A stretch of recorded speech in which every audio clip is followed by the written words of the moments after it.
فاسألوا أهل الذكر إن كنتم لا تعلمون۔ السلام علیکم ناظرین، نعیم ناصف آپ کی خدمت میں حاضر ہے۔ پروگرام ہے آپ کا سوال، اور ہمارے ساتھ پہلے کی طرح موجود ہیں جناب قاری محمد مصطفیٰ راسخ۔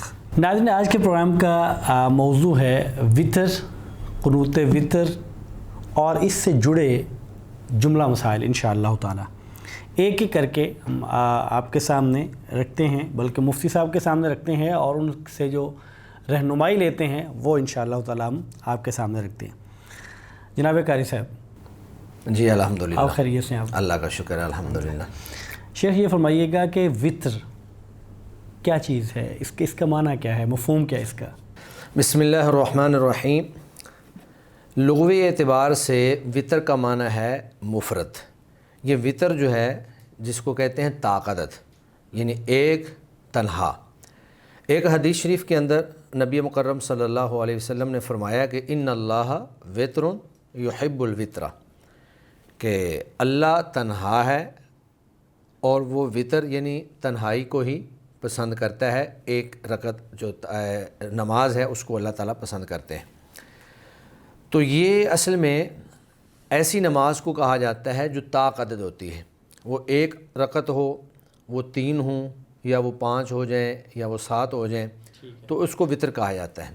ٹھیک ہے۔ تو اصطلاحی اعتبار سے وطر سے مراد وہ ایک مخصوص نماز ہے جو رات کے وقت پڑھی جاتی ہے اور وہ طاقت میں پڑھی جاتی ہے، اور اس کا وقت جو ہے وہ نماز عشاء سے لے کر فجر تک ہوتا ہے، کہ آپ اس کو کسی وقت بھی رات کو پڑھ سکتے ہیں، اور اس میں آپ ایک رکعت پڑھیں یا اس کے ساتھ اگر کچھ نوافل ملا لیں، ان کو 3 رکعتیں کر لیں یا 5 رکعتیں کر لیں، یہ وہ آپ کی استطاعت اور توفیق ہے جو اللہ تعالیٰ آپ کو عطا فرمائے، تو اس کا نام وطر ہے۔ آپ بتا رہے ہیں کہ نماز وطر کا جو وقت ہے وہ ہے عشاء کی نماز سے لے کے فجر تک۔ تو اس سے معلوم یہ ہوا کہ نماز وطر ایک الگ سے نماز ہے، وہ عشاء کی نماز کا حصہ نہیں ہے۔ جی، نماز وطر جو ہے یہ ایک مستقل نماز ہی ہے۔ اس کو اصل میں جو شریعت کے اندر اس کے حوالے سے جو مختلف نام احادیث کے اندر وارد ہوئے ہیں وہ یہ ہے کہ اس کو قیام اللیل بھی کہا جاتا ہے، اس کو تہجد بھی کہا جاتا ہے، اس کو نماز وطر بھی کہا جاتا ہے۔ تو عموماً چونکہ ہمارے ہاں ہماری عادت یہ ہے کہ جس بندے نے رات کو تہجد نہ پڑھنی ہو یا قیام نہ کرنا ہو تو وہ وطر جو ہے وہ عشاء کے ساتھ ہی پڑھ لیتا ہے، تو محسوس ایسے ہوتا ہے کہ شاید یہ نماز عشاء کا حصہ ہے۔ لیکن اگر آپ نے قیام کرنا ہے، آپ نے تہجد پڑھنی ہے، رات کو آپ نے مزید نوافل پڑھنے ہیں، تو پھر آپ وطر جو ہے وہ عشاء کے فوراً بعد نہیں پڑھیں گے، بلکہ آپ اپنے قیام کے بعد یا آپ اپنے تہجد کے بعد جو بھی وقت ہو وہ بے شک عشاء کے فوری بعد آپ پڑھ لیں، آدھی رات کو پڑھ لیں، یا بالکل رات کے آخری حصے میں فجر سے پہلے آپ پڑھ لیں۔ تو یہ گویا کہ ایک مستقل نماز ہے۔ ٹھیک ہے۔ نماز وطر جو ہے اس کا حکم کیا ہے؟ یہ فرض ہے، سنت ہے، سٹیٹس کیا ہے اس کا؟ جی، جب ہم نے یہ بات کہی کہ یہ ایک مستقل نماز ہے تو یہ وہاں یا یہ سوال واقعی پیدا ہوتا ہے کہ یہ کیا واجب ہے یا فرض ہے یا سنت ہے، کیا چیز ہے، یہ کون سی نماز ہے؟ تو نماز وطر کے حوالے سے اہل علم کا یہ خیال ہے کہ یہ سنت مؤکدہ ہے، واجب نہیں ہے۔ یعنی وطر کو پڑھنا سنت مؤکدہ ہے، واجب نہیں ہے۔ اگر کوئی شخص کبھی کبھار اس کو چھوڑ بھی دے تو کوئی حرج والی بات نہیں ہے، لیکن بہتر اور افضل یہی ہے کہ آپ اس کی حفاظت کریں اور آپ روزانہ جو ہے وہ نماز وطر پڑھیں۔ نبی مکرم صلی اللہ علیہ وآلہ وسلم جو ہیں وہ سفر اور حضر کے اندر نماز وطر کی پابندی کیا کرتے تھے۔ حالانکہ اللہ کے نبی صلی اللہ علیہ وسلم کا طریقہ کار یہ تھا کہ جب آپ سفر میں ہوتے تو عام طور پر جو سنتیں ہیں یا اسی طرح فرض نماز جو ہے 4 رکعات والی اس کو 2 رکعتیں قصر کر لیتے، اور سنتیں جو ہیں وہ ادا نہیں کرتے تھے۔ لیکن وطر جو ہے اس کو اللہ کے نبی حضر میں بھی اور سفر میں دونوں حالتوں میں پڑھا کرتے تھے۔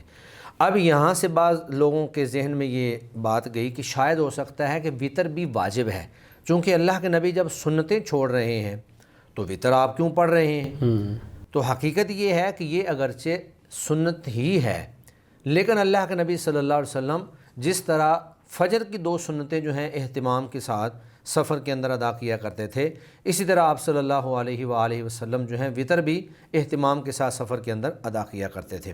اور اگر ہم جو فجر کی سنتیں ہیں وہ اہتمام سے پڑھنے کے باوجود وہ سنتیں ہی ہیں۔ جی اہتمام کے باوجود وہ فرض یا واجب کسی نے نہیں کہا ہے ان کو۔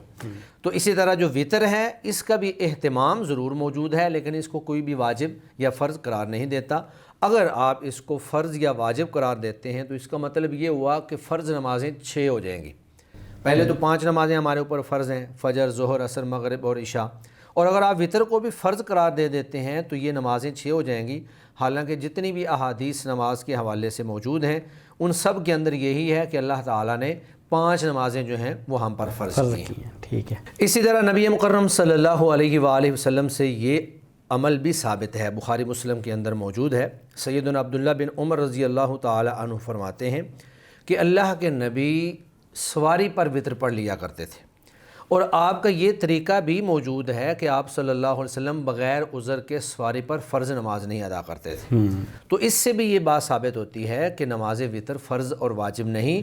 اگر یہ فرض اور واجب ہوتا تو اللہ کے نبی اس کو سواری پر ادا نہ کرتے، جس طرح کہ دیگر فرض نمازیں جو ہیں وہ اللہ کے نبی سواری پر ادا نہیں کیا کرتے تھے۔ ٹھیک ہے۔ اچھا شیخ، اس کے وقت کے بارے میں آغاز میں آپ نے بتایا کہ جو نماز وطر ہے اس کا وقت عشاء کی نماز سے لے کے فجر کی نماز تک ہے، یعنی اس دوران میں آپ جب بھی پڑھ سکتے ہیں۔ جی عشاء کی نماز کے فوری بعد بھی اس کو پڑھ سکتے ہیں، اور اس کو آپ اگر نفل نماز پڑھنی ہے، نوافل پڑھنے ہیں، تو آپ اس کو فجر تک نوافل کے بعد بھی پڑھ سکتے ہیں، لیٹ کر سکتے ہیں۔ جی اچھا، ہمارے ہاں عام طور پہ یہ مسئلہ درپیش ہوتا ہے لوگوں کو کہ عشاء کے فوری بعد اس لیے نہیں پڑھے کہ نوافل پڑھنے ہیں، جب صبح نوافل کا وقت تھا تو آنکھ نہیں کھلی، جی تو وہ وطر نہیں پڑھ سکے، رہ گئے۔ تو اس وقت جب اس دورانیے میں یہ نہ پڑھی جا سکیں تو کوئی ایسی صورت ہے کہ اس کو بعد میں پڑھا جا سکتا ہو، یعنی جیسے فجر کے بعد یا طلوع آفتاب کے بعد یا کوئی وقت؟ جی، یہ صورتحال بہت سارے لوگوں کے ساتھ پیش آتی ہے۔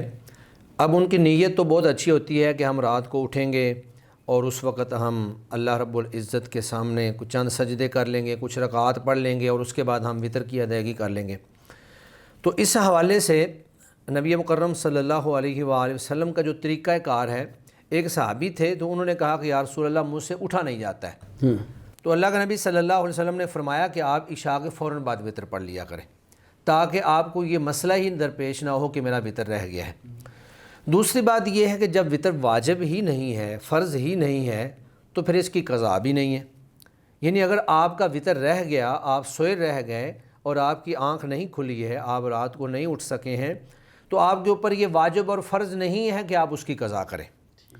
لیکن اگر آپ قضا کرنا ہی چاہتے ہیں تو پھر اس کا طریقہ اللہ کے نبی صلی اللہ علیہ وسلم سے یہ ہے کہ آپ طلوع آفتاب کے بعد ایک وطر اگر آپ نے رات کو پڑھنا تھا تو اس کے بدلے میں آپ 2 رکھتے ہیں اس وقت پڑھ لیں، اور اگر آپ نے 3 ادا کرنے تھے تو اس کے بدلے میں آپ 4 پڑھ لیں۔ یعنی جتنی رکعات کی آپ کی نیت تھی یا آپ کا ایک معمول تھا کہ آپ اتنی رکعات جو ہیں وہ رات کو اٹھ کر ادا کرتے تھے، تو اس رکعت کے ساتھ آپ نے 1 رکعت اور ملا لینی ہے۔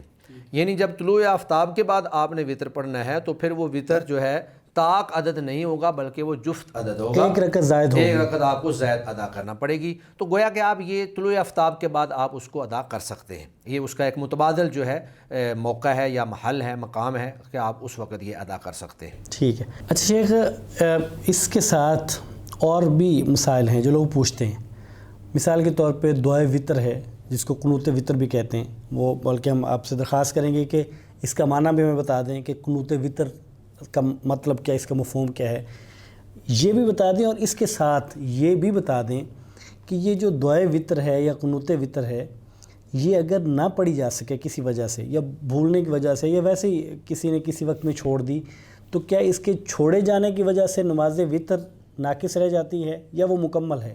جی، قنوت کا لغوی معنی ہے دعا یا قیام یا خضوع، اسی طرح سکون، پھر عبادت، لمبا قیام۔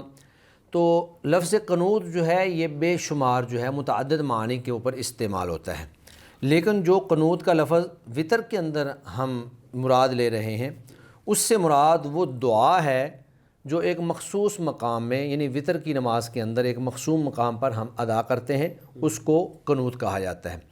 اور پھر یہ جو قنوت ہے، قنوت کے بارے میں اہل علم کا یہ خیال ہے کہ قنوت پڑھنا واجب یا فرض نہیں ہے۔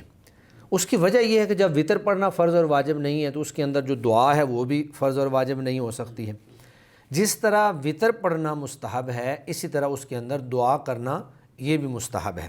ٹھیک ہے، لیکن ایک بندے کو اگر دعا یاد ہے تو اس کو چاہیے کہ وہ دعا پڑھے۔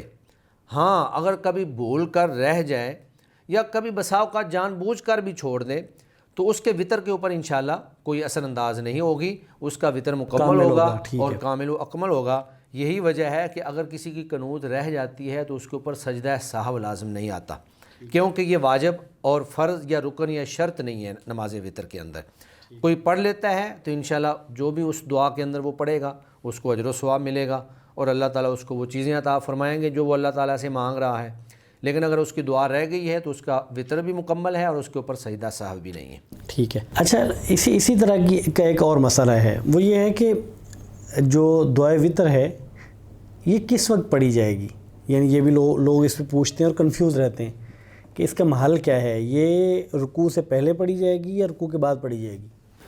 دعائے وطر کے حوالے سے یا قنوت وطر کے حوالے سے دونوں طرح کی روایات جو ہیں وہ ملتی ہیں۔ سب سے پہلے تو میں آپ کے سامنے وہ روایات پیش کروں گا جو رکوع سے پہلے قنوت وطر پڑھنے کے حوالے سے ہیں۔ سیدنا ابی بن کعب رضی اللہ تعالی عنہ فرماتے ہیں کہ رسول اللہ صلی اللہ علیہ وآلہ وسلم وطر کی 3 رکعات پڑھا کرتے تھے، اور ان میں سے پہلی رکعت کے اندر سبح اسم ربک الاعلی، دوسری رکعت کے اندر قل یا ایھا الکافرون، اور تیسری رکعت کے اندر قل ھو اللہ احد یہ پڑھتے تھے۔ اور اس کے بعد فرماتے ہیں وَيَقْنُتُ قَبْلَ الرُّكُوعِ، آپ صلی اللہ علیہ وسلم رکوع سے پہلے ہی دعا کرتے تھے، قنوت کرتے تھے۔ تو یہ حدیث جو ہے نسائی شریف کے اندر موجود ہے، باب کیف الوتر، وہاں پر۔ تو اس حدیث سے یہ ثابت ہوتا ہے کہ رکوع سے پہلے جو ہے دعا کی جائے گی۔ اسی طرح علقمہ فرماتے ہیں کہ سیدنا عبداللہ بن مسعود رضی اللہ تعالیٰ عنہ اور نبی مکرم صلی اللہ علیہ وآلہ وسلم کے صحابہ کانوا یقنتون فی الوتر قبل الرکوع، کہ وہ وطر میں رکوع سے پہلے قنوت کیا کرتے تھے۔ اس روایت کو ابن ابی شیبہ نے اور اسی طرح دیگر کئی ایک اہل علم نے نقل کیے ہیں۔ اس طرح ایک روایت حضرت عبداللہ بن مسعود سے یہ بھی ثابت ہے، کہتے ہیں کہ حضرت عبداللہ بن مسعود کا اپنا عمل جو ہے وہ یہ تھا کہ لا یقنط فی شیء من الصلوات الا فی الوتر قبل الرکوع، کہ حضرت عبداللہ بن مسعود نمازوں میں جب بھی کوئی دعا کرتے تو وہ ہمیشہ رکوع سے پہلے کیا کرتے تھے، رکوع کے بعد نہیں کیا کرتے تھے۔ تو یہ روایت جو ہے یہ بھی ابن ابی شیبہ کے اندر موجود ہے۔ تو یہ وہ ایک تو مرفوع روایت ہے جو نبی مکرم صلی اللہ علیہ وسلم سے ثابت ہے، اور باقی صحابہ کرام کے آثار ہیں۔ تو اس سے یہ ثابت ہوتا ہے کہ آپ قنوت جو ہے یعنی دعا جو ہے وہ آپ رکوع سے پہلے پڑھیں گے۔ جبکہ اس کے برعکس سیدنا حسن بن علی رضی اللہ تعالی عنہ، ان سے یہ ثابت ہے، فرماتے ہیں کہ مجھے نبی مکرم صلی اللہ علیہ وآلہ وسلم نے دعا سکھلائی کہ آپ نے اپنے وطر میں یہ دعا پڑھنی کرنی ہے، اور وہ یہی دعا معروف جو ہم پڑھتے ہیں اللہم اہدنی فی من ہدیت وعافنی فی من عافیت۔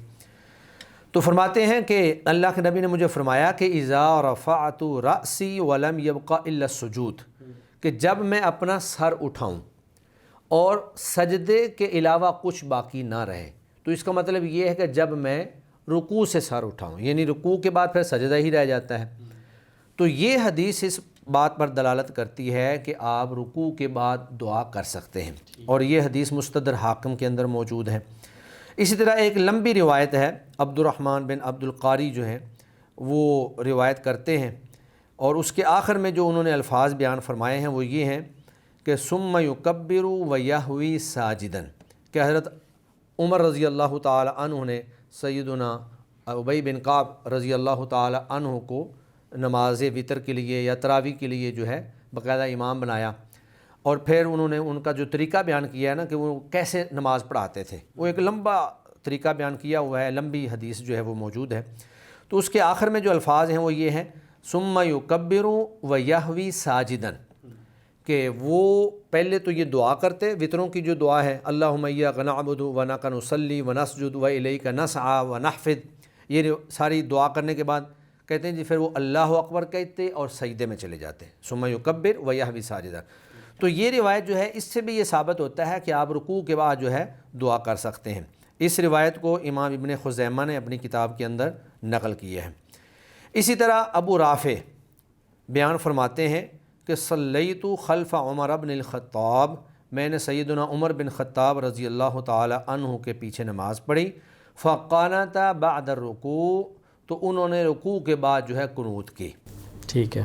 اسی طرح ایک اور اثر جو ہے وہ سیدنا عمر رضی اللہ تعالی عنہ سے ثابت ہے۔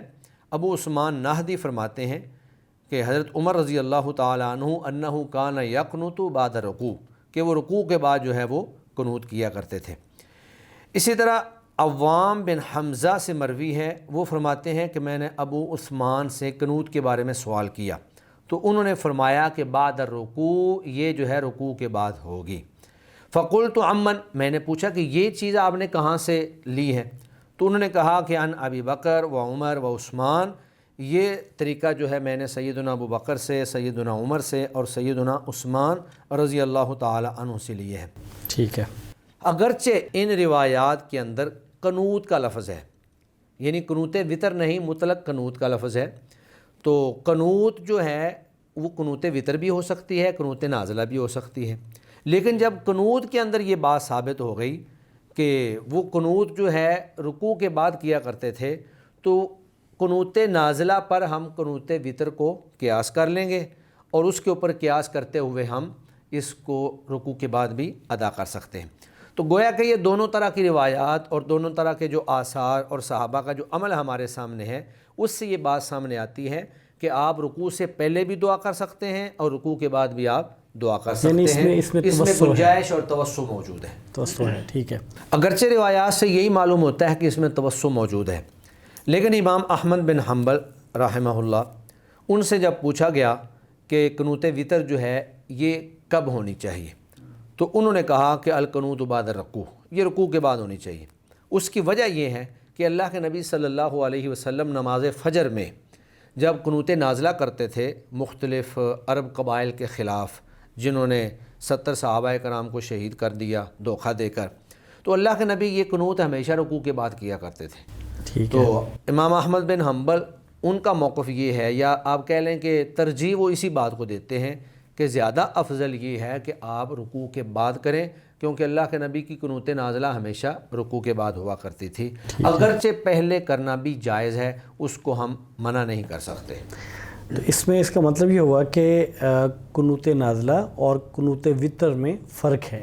جی، قنوت نازلہ سے مراد وہ دعا ہے جو ایمرجنسی کے حالات میں، جنگی حالات میں یا پیش آمدہ مسائل کے اوپر خاص طور پر دعا کی جائے، وہ قنوت نازلہ ہوتی ہے۔ نازلہ کا معنی ہوتا ہے کوئی اچانک حادثہ ہو گیا، کوئی ایمرجنسی نازل ہو گئی۔ تو قنوت وطر سے مراد وہ دعا ہے جو وطر کی نماز کے ساتھ خاص ہے، اور قنوت نازلہ تو آپ فجر میں بھی پڑھ سکتے ہیں، عشاء میں بھی پڑھ سکتے ہیں، کسی بھی نماز میں آپ اس کو پڑھ سکتے ہیں۔ ٹھیک ہے۔ ہاں، تو قنوت وطر جو ہے یہ ہم عام طور پہ دیکھا یہ گیا ہے کہ رمضان میں چونکہ وہ باجماعت نماز ہوتی ہے تراویح، تو اس میں امام صاحب اونچی آواز میں قنوت کرواتے ہیں اور جو لوگ ہیں وہ بھی قنوت پڑھتے ہیں۔ تو اس کا تعلق رمضان کے ساتھ خاص ہے یا بالعموم یہ جب بھی نماز پڑھی جائے گی تو یہ ہر وقت یہ قنوت پڑھنی چاہیے؟ اصل میں ہمارے ہاں ہوتا یہ ہے کہ ہم پورا سال وطر کی جماعت نہیں کرواتے، اگرچہ سال میں کسی وقت بھی وطر کی جماعت کروائی جا سکتی ہے، چونکہ تہجد کی نماز یا تراویح کی نماز یا قیام اللیل یہ ایک ہی نماز کے نام ہے، اور اللہ کے نبی صلی اللہ علیہ وسلم سے جب 3 دن جماعت جو ہے وہ ثابت ہے تو یہ کسی وقت بھی جماعت کروائی جا سکتی ہے۔ ٹھیک ہے۔ ہمارے ہاں جو کہ یہ طریقہ موجود نہیں ہے، اس لیے لوگوں کو اس چیز کا اندازہ نہیں ہوتا کہ یہ دعا ہم نے پورا سال پڑھنی ہے یا یہ صرف رمضان کے ساتھ خاص ہے۔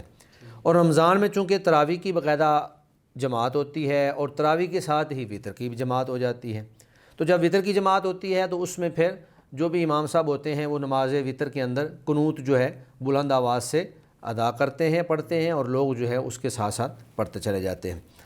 تو سیدنا حسن بن علی رضی اللہ تعالیٰ عنہ کی جو روایت میں اس سے پہلے آپ کے سامنے پیش کر چکا ہوں، انہوں نے فرمایا کہ علمنی رسول اللہ صلی اللہ علیہ وسلم کلمات اقولہن فی قنوت الوتر، کہ اللہ کے نبی صلی اللہ علیہ وآلہ وسلم نے مجھے چند کلمات سکھلائے کہ میں انہیں قنوت وتر کے اندر پڑھا کروں۔ اچھا، اب یہ جو روایت ہے اس میں اللہ کے نبی نے کوئی وقت خاص نہیں کیا کہ آپ نے صرف رمضان کے اندر جو وتر پڑھنا ہے اس کے اندر پڑھنی ہے، یا فلاں وقت آپ نے جو وتر پڑھنا ہے اس کے اندر پڑھنی ہے۔ اللہ کے نبی نے کوئی وقت خاص نہیں کیا، بالعموم فرمایا ہے۔ تو اس حدیث کا عموم اس بات پر دلالت کرتا ہے کہ یہ دعا جو ہے آپ نے پورا سال جب بھی آپ وتر پڑھیں گے، رمضان میں پڑھیں غیر رمضان میں پڑھیں، آپ نے یہ دعا جو ہے وتر کے اندر ادا کرنی ہے، پڑھنی ہے۔ اچھا، جب یہ قنوت پڑھی جاتی ہے اور عام طور پہ جب رمضان میں، جس طرح کہ آپ نے فرمایا، جب رمضان میں امام صاحب پڑھتے ہیں تو مقتدی اس پہ آمین کہتے ہیں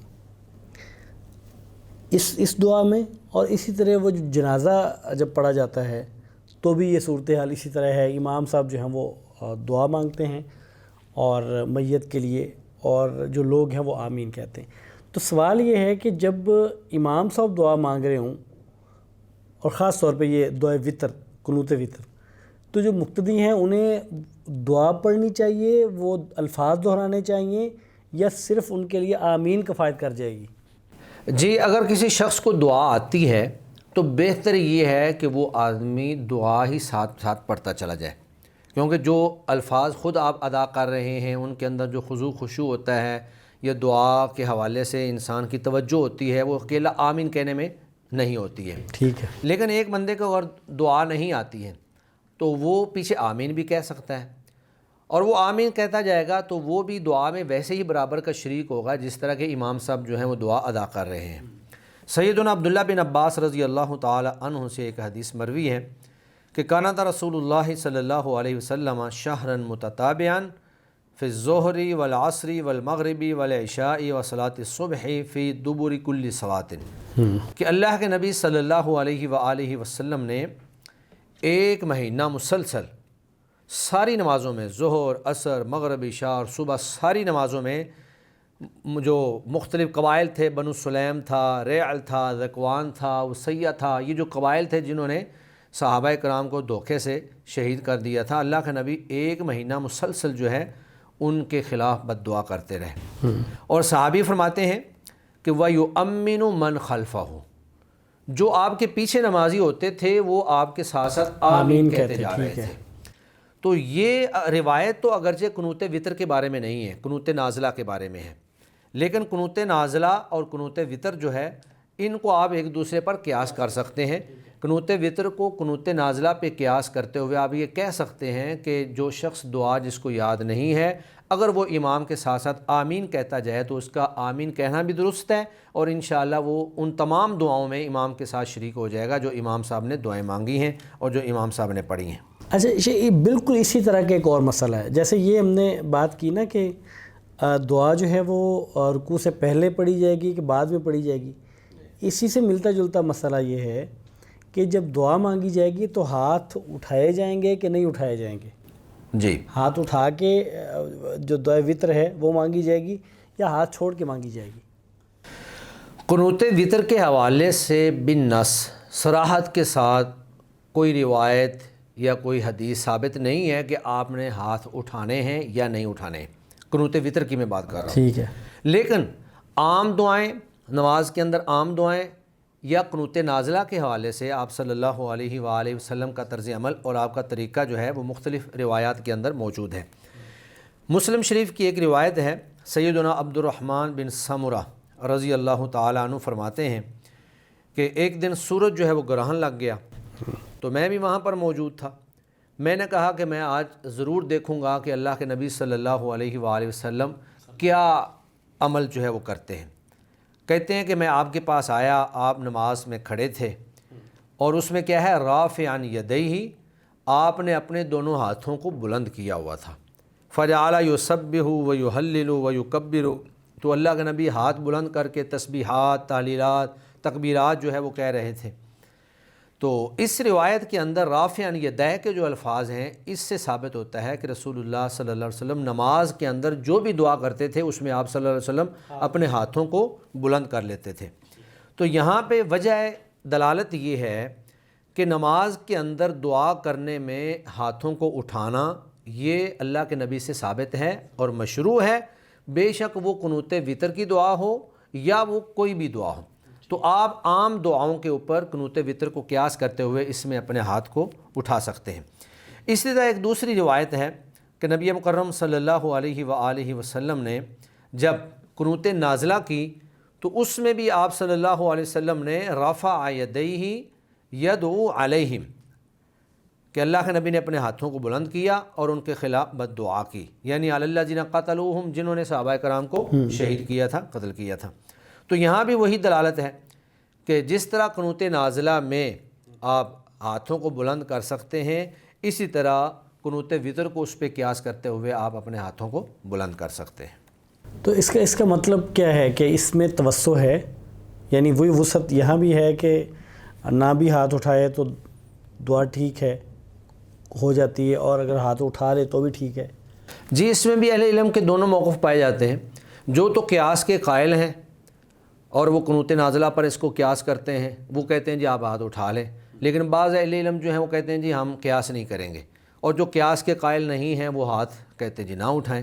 تو ایک آدمی اگر ہاتھ اٹھا لیتا ہے تو بھی اس کی دعا درست ہے، اور اگر وہ ہاتھ نہیں اٹھاتا ہے تو بھی اس کی دعا درست ہے۔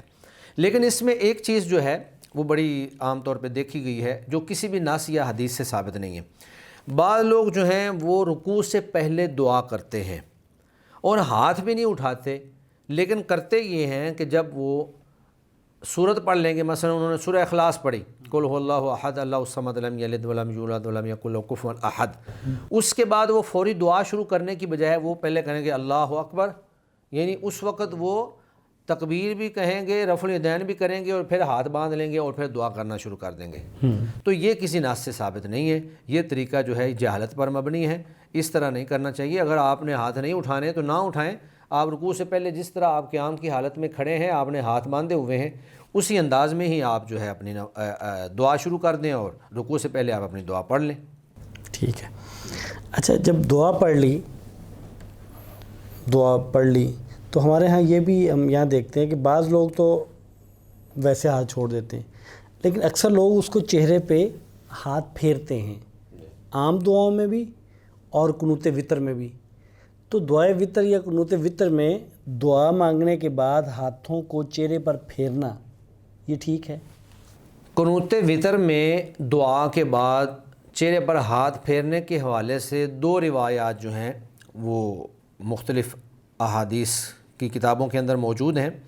ان میں سے ایک روایت جو ہے وہ سیدنا عبداللہ بن عمر رضی اللہ تعالیٰ عنہ کی ہے کہ قال نبی صلی اللہ علیہ وسلم اذا رفع یدیہ فی الدعاء لا یحطہما حتی یمسح بہما وجہہ، کہ اللہ کے نبی صلی اللہ علیہ وسلم جب بھی دعا میں ہاتھ بلند کرتے تو ان کو نیچے نہیں کرتے تھے حتیٰ کہ ان کو اپنے چہرے پر پھیر دیتے۔ ایک روایت تو یہ ہے، اور یہ روایت جو ہے ترمذی شریف کے اندر موجود ہے۔ اور دوسری روایت سیدنا عبداللہ بن عباس رضی اللہ تعالی عنہ سے مروی ہے، فرماتے ہیں کہ اللہ کے نبی نے فرمایا فَإِذَا فَرَغْتَ فَامْسَحْ بِهَا وَجْهَكَ، کہ جب تو دعا سے فارغ ہو جائے تو اپنے دونوں ہاتھوں کو اپنے چہرے پر پھیر لے۔ یہ روایت جو ہے ابو داؤد اور ابن ماجہ کے اندر روایت موجود ہے، لیکن یہ دونوں روایات جو ہیں ضعیف ہیں۔ ان کو حافظ عراقی نے اور دیگر اہل علم جو ہیں انہوں نے کہا کہ یہ روایات جو ہیں ان کی سند درست نہیں ہے اور ان کے اندر ضعف پایا جاتا ہے۔ تو جب یہ روایات ضعیف ہیں اور پھر ان کے ضعف کے اندر شدت پائی جاتی ہے تو یہ ہمارے لیے حجت نہیں بن سکتی ہیں۔ تو اس کے علاوہ اور کوئی روایت جو ہے وہ ثابت نہیں ہے۔ تو اس سے معلوم ہوتا ہے کہ ہمیں ہاتھ اٹھانے کے بعد جب دعا مکمل کر لیں ہم ہاتھوں کو ویسے ہی چھوڑ دیں اور پھر ہم اس کے اوپر ہاتھ جو ہے وہ اپنے چہروں کے اوپر نہ پھیریں۔ اور یہی بات جو ہے امام شیخ الاسلام امام ابن تیمیہ رحمہ اللہ نے مجموع فتاویٰ کے اندر بھی بیان فرمائی ہے۔ امام ابن تیمیہ فرماتے ہیں کہ وَأَمَّا رَفْعُ النَّبِيِّ صلی اللہ علیہ وسلم يَدَيْهِ فِي الدُّعَاءِ فَقَدْ جَاءَ فِيهِ أَحَادِيثٌ كَثِيرَةٌ صَحِيحَةٌ، کہ دعا میں ہاتھ اٹھانے کے حوالے سے تو اللہ کے نبی سے بہت ساری صحیح احادیث موجود ہیں۔